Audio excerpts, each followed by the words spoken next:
시작하겠습니다. 안녕하세요. 이제 한리안 책 모임 오랜만에 저희 모였습니다. 저는 이제 김동환이고, 네, 한희준입니다. 네, 정성호입니다. 저희 한두 달 조금 쉬다가 모였는데요.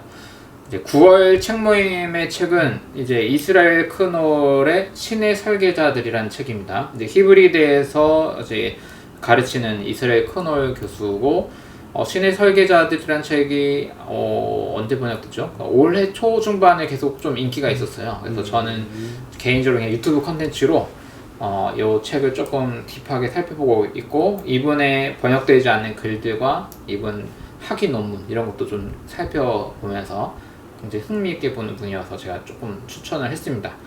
일단 신의 설계자들은 이제 조금 살짝 살펴보셨겠지만은 이제 성경의 이야기를 이제 이스라엘 민족의 기원과 얽혀서 어떤 고고학적 데이터와 상상력을 더해서 만든 책이고, 이게 이스라엘에서 베스트셀러로 팔린 책이고요.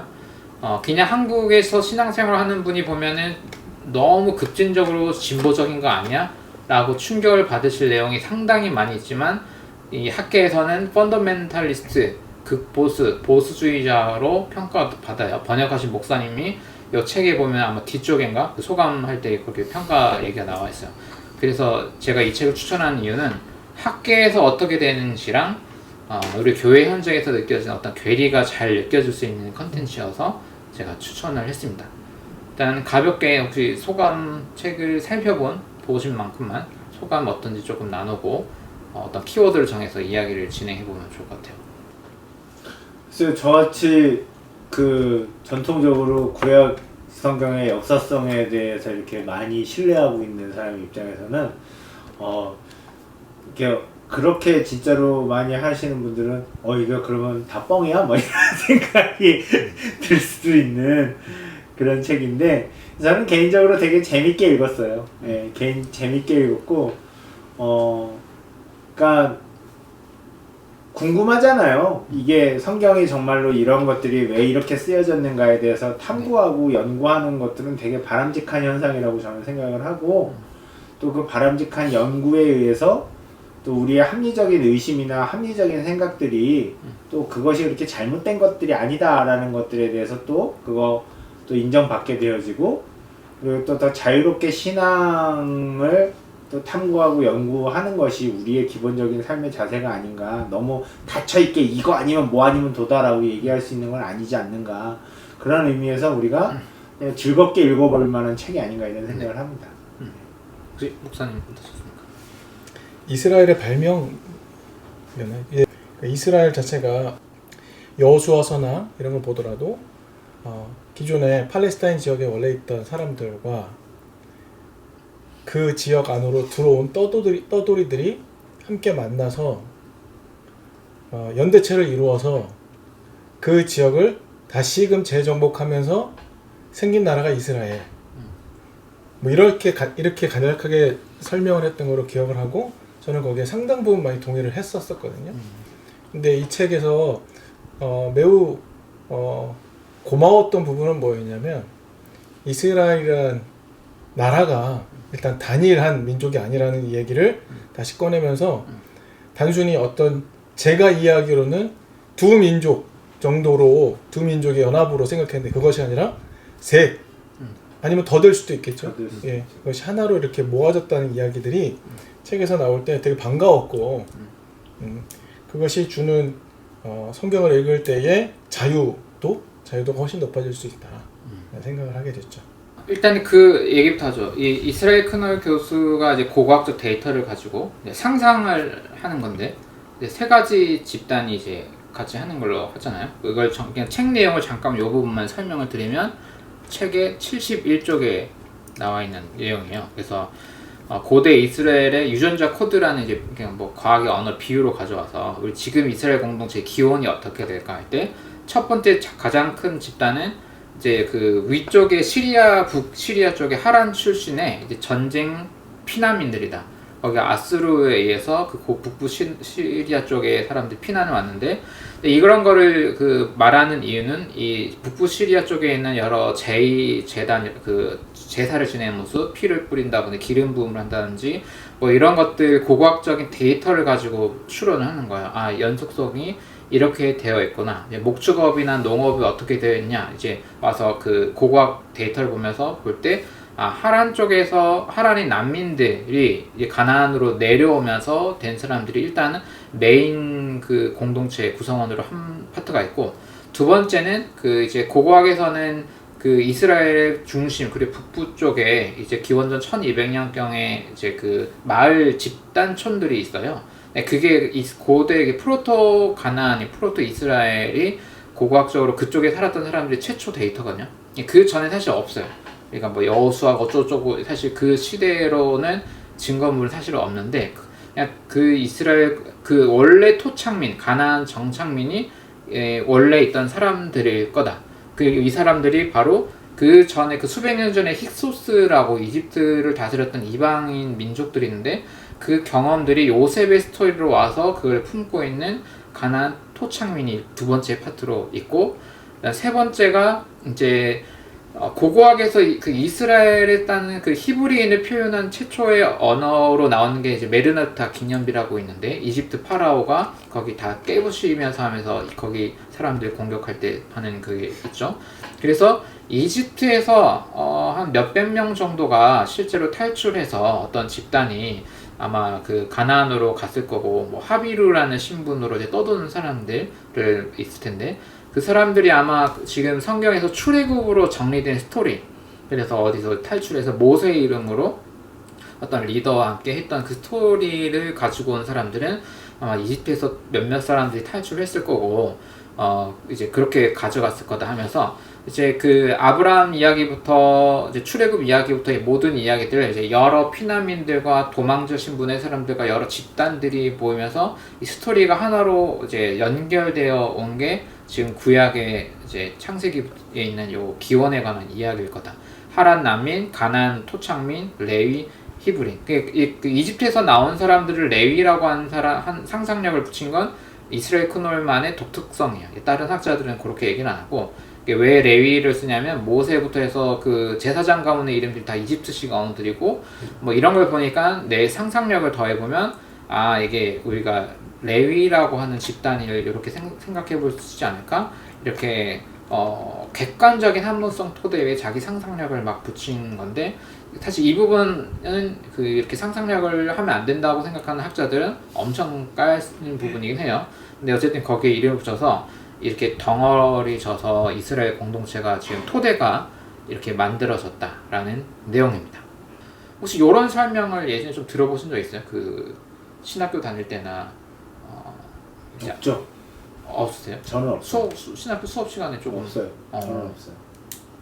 아까 말씀드렸지만 그 이후에 공부를 하면서 이스라엘이 어떻게 발명이 되었는가라는 컨셉은 그러니까 이스라엘이 두 민족 또는 이 저자에 따르면 세 민족, 세 집단이 하나로 만들어졌다라는 상상력이 너무나도 타당하다. 왜 성서의 기록들이 남겨놓고 있는 흔적 같은 것들, 네. 그런 것들을 보더라도 가능하다라는 컨셉을 얻었죠. 그러니까 오히려 그렇게 되면 성경을 보거나 읽을 때 이해되는 지점이 아, 이건 요런 맥락에서 쓰였구나, 요런 맥락에서 이렇게 설명하고 있구나라는 그림들이 보이는 지점이 있어서 저는 신대원 이후죠. 신대원 이후의 공부를 통해서 신대원 때는 조금 수업 신대원 때는 저 이렇게 이런 얘기를 들어볼 만한 기회가 없었어요. 제 생각에 요거 말하면 들어보셨다고 기억나요. 그 가나안 정복 전쟁의 플랜 그 가능성 A, B, C, D 이렇게 하면서 그런 얘기를 외부의 그 가나안 토착민들의 농민 봉기로 사실은 된 거가 이렇게 스토리가 돼가지고 했다. 그다음 뭐 이런 거 들어본 적 없어요? 없어요. 그때는 그런 얘기 한 적. 그래요? 저는 구약 신학 수업을 들었음에도 불구하고 그걸 못 들었어요. 조금 몇 년 차가 있다고 보니까 강 누구죠? 그분? 교수님? 강사문 교수님 수업 들었는데도 그분은 그런 얘기 안 하셨어요. 저는 이런 건 다 배웠거든요. 그 학교 다닐 때 구약 책이 다 이런 내용이잖아요. 교수님이 바뀌어서 그런 여기 신학을 안 하신 분들은 혹시 여기 좀 생소할 수도 있는데 신학교의 구약학이라는 책은 사실은 고고학이랑 이런 성경 그 신앙 텍스트를 가지고 중간 지점에서 여러 마틴 노트부터 해서 막 하잖아요. 옛날부터 이런 컨텐츠긴 하거든요. 그게 전부 다 이제 개인적인 공부였죠. 개인적인 공부. 개인적인 공부를 하고 마틴 노트 책, 뭐 이스라엘 역사 이런 거 읽어보고 개인적인 공부를 하면 알게 네. 되긴 하는데 네. 그걸 학교에서 이렇게 배워본 물론 적은 저도 없는 막 것 같아요. 철저하게 잘 배운 건 아니지만 저 같은 경우 소개들은 다 전 받긴 했던 기억이 나거든요. 그래서 지금은 또 커리큘럼 어떨지 저 요즘에 모르겠는데 어떨지 모르죠. 개인적으로 목사님이 공부하실 때 혹시 이런 거 그러면 처음 들 때 충격 같은 거 받지는 않으셨어요? 아니 저는 오히려 더 좋았죠. 해방감이 오히려 그렇죠. 좋겠어요.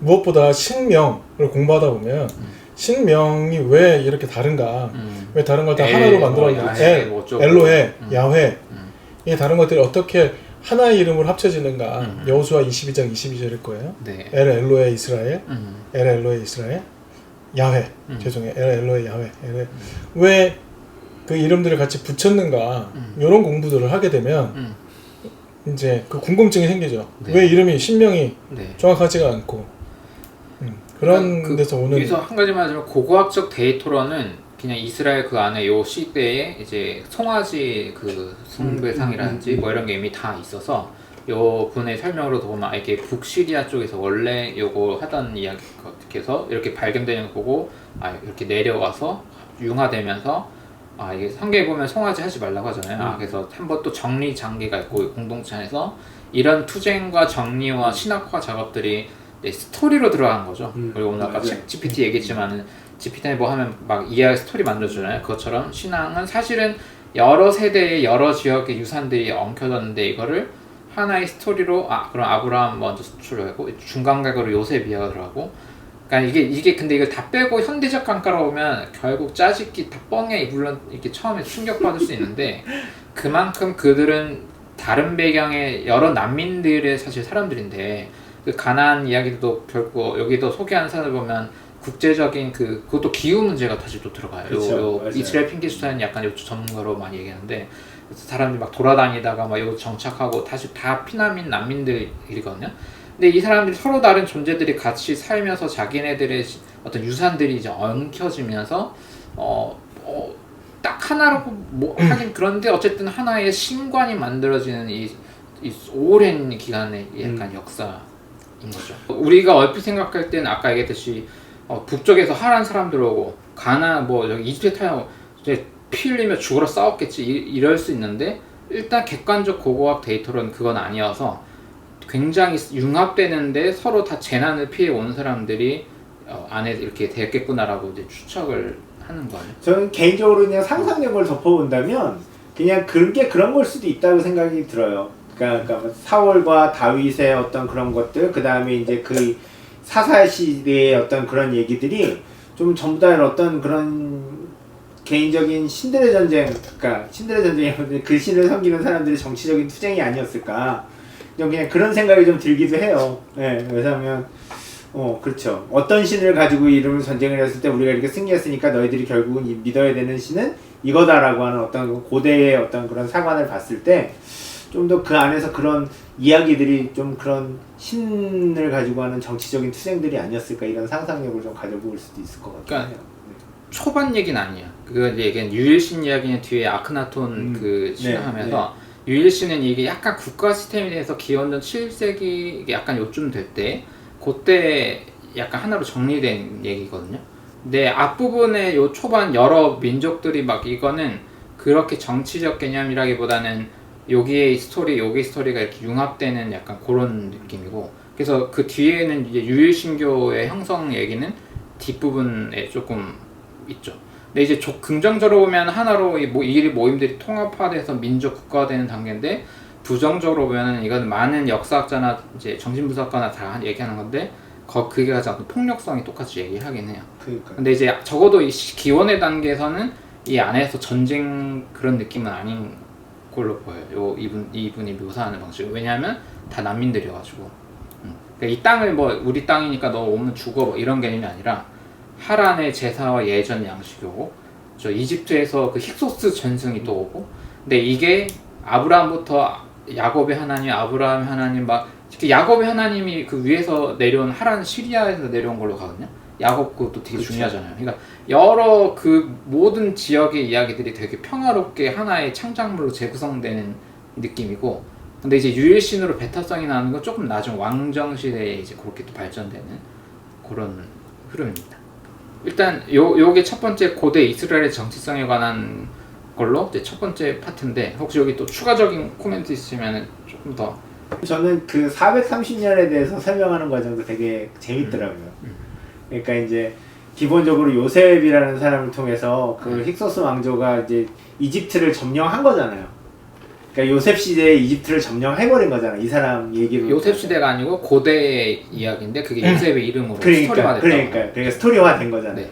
그러니까 어쨌거나 그 외부에서 들어온 사람들이 이집트를 점령을 했고, 네. 점령을 해서 그 점령한 시대 이후에 결국 아크나톤 시대까지 비어 있다가 아크나톤 시대에 이제 그걸 해서 이제 그쪽으로 가게 된다, 이런 얘기가 좀 됐던 것 같은데, 저는 그게 되게 신선했어요. 그 얘기 자체가. 아, 이렇게 생각할 수도 있구나. 그리고 이렇게 연결 지을 수도 있구나. 네. 그럼 400년이 이렇게 해서 어떻게 하면 설명이 되네? 막 이런 생각이 드니까 그게 참 재밌더라고요. 여기서는 제 기억에는 그 출애굽으로 추정되는 그 시기에 람세스 2세가 400년 기념비를 세웠다. 그러니까. 예. 거기에 실제 탈출기에 한 몇십 년 되지 않을까 해서 430년이라 400년 약간 이런 상상들을 좀 집어넣는 건데, 그게 물리적으로 실제 400년 있었다 그런 건 아니고. 그러니까 그렇게 이제 설명을 이렇게 설명을 할 수가 있구나라고 하는 거 제가 되게 재밌었던 것 같아요, 저는. 네. 그러니까 이분이 펀더멘탈리스트라고 공격받는 이유가 그거거든요. 그러니까. 설명을 덧붙여서 펀더멘탈리스트. 어떻게든 꽤 맞추려고 하는 거고. 그러니까 읽어보시면 알겠지만 아브라함부터 뭐 뒤에 여호수아부터 이 모든 존재들을 실존 인물로 보지 않아요. 아브라함이 어디 살았고 야곱이 진짜 그런 거가 전혀 아니고, 이 모든 역사적 데이터를 가지고 실제 사람들이 이렇게 돼서 그들 공동체의 기억이 아브라함의 이름, 야곱의 이름, 나중에 이렇게 된. 특히 여호수아 뒤에 보면 이거는 100% 이건 아니다라고 하거든요. 책에 분명히 자기가 말을 해요. 그러니까 그런데 이제 펀더멘탈리스트가 아니면 그 실제 이야기와 가능성을 이렇게 잘라내요. 그렇죠. 그냥 누군가 소설처럼 우리가 단군 신화도 그냥 소설로 볼 수도 있고 아니면 실제 어떤 공동체 이야기를 볼 수도 있는데, 완전 분리시켜 놓으면은 그건데, 이 사람은 어떻게든 람세스 시대 때 400년 그 통치 기념비가 있었어. 그리고 그 다음 뭐 어쩌고 합쳐보면 이게 성경에 이런 모순되는 기간 이름들이 요 기억들이 된 거 아닐까? 뭐 이런 식으로 최대한 실질성과 성경 스토리를 연결하려고 하다 보니까 너 완전 친 종교인이야? 막 학자들 사이에서 약간 공격을 받는. 학자가 아니야 뭐 이렇게 얘기했을 때. 객관적이지 않은 거 아니야? 왜 자꾸 그래? 왜 소설을 써 이렇게 되는 거. 이렇게 가서 공격을 받는 건데, 그럼 그 다음 파트로 넘어가 볼게요. 성경의 역사성과 사실성, 성경의 사실성과 여기는 신학적 상상.